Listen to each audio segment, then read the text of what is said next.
Welcome to Learn Short and Typing with Vikas sir. March Progressive Magazine, exercise number 13 to 40, 100 word per minute. Be ready? Start. Mr. Chairman, sir, so far as the rural banks are concerned, they will help the rural poor. But so far as I know, the number of banks which are going to be started is very small according to the requirements of the rural people. If you want that they should really be helpful to the rural people, you must take into account the 60% population of the rural people who are almost poor peasants or agricultural laborers who require help, who are compelled to go to the money lender for their existence in their difficult time for their needs. If the government is really going to help them, then it requires finance.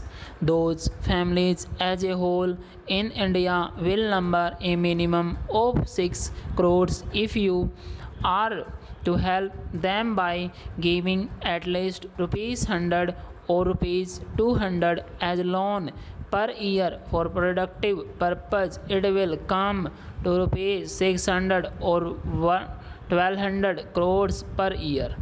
Then the purpose of the government will be really helpful to the poor people.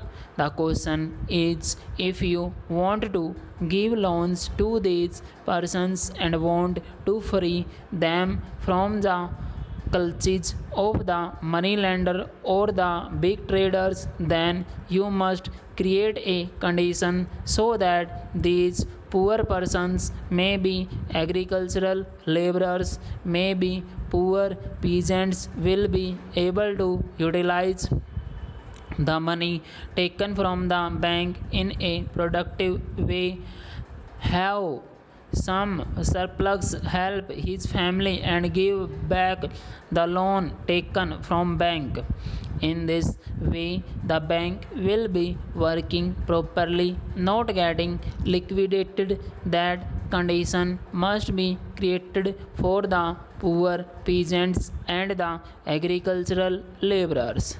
This requires that these poor peasants must have sufficient land, proper irrigating facilities, seeds, and all that, so that by utilizing a small plot of land he can produce sufficiently to maintain his family, to sell the surplus, make a profit, and give back the loan taken from the bank.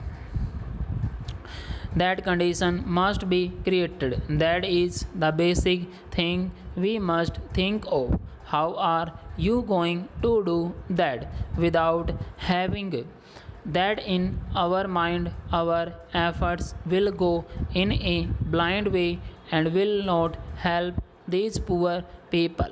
Next comes the agricultural labor. If you cannot give them land, may be scheduled castes or scheduled tribes or anybody, you must guarantee the minimum wage to the agricultural laborers.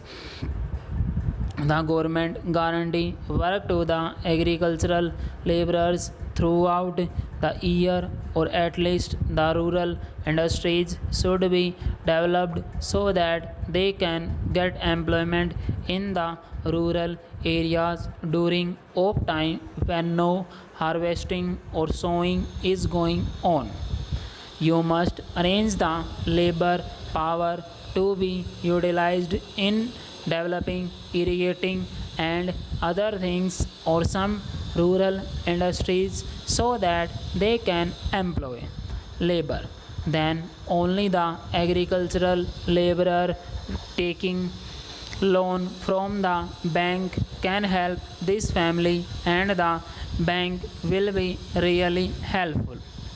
Without this broad outlook in our country, the objective of rural bank to help these poor people will not be fulfilled.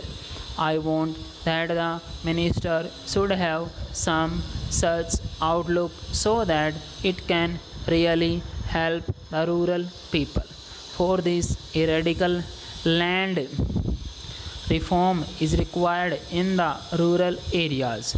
The Agricultural Tax Inquiry Committee report or RE committee report has already mentioned that 10% of the families are controlling two-thirds of the rural produce. If that is the case, if you are going to help those 90% rural families who are only getting only one third of the rural produce, then that system must be changed, and for that a radical reform is required. You have better seeds and fertilizers and irrigation. Scientists are developing various methods of having sufficient produce from a limited area of land. There is the rotation of crops, etc. You can fully utilize the scientific achievements for the poor people to develop new village industries. And then there are families who are holding and controlling vast amount of land without being able to utilize it, who became money lenders at great profits. These must be removed from the village. Then only your rural banks will be helpful. Otherwise, these rural banks would be the dens of the money lenders. If you do not proceed in that way, it will work as a shelter for the money lenders. They will take money in the name of agricultural workers and poor peasants and utilize it themselves. If a government officer goes there, well, so many laborers are tilling the land, and they will make it appear before the officer that the agricultural laborers are utilizing it, but really speaking, they are nominal. The same things in cooperatives. Also, cooperative loans are taken by rich farmers and they utilize it in the villages in the name of the poor people. So, if you really want to help the poor and free them from the clutches of the money lenders, the government should have a radical change in the system of village economy in India. Full stop.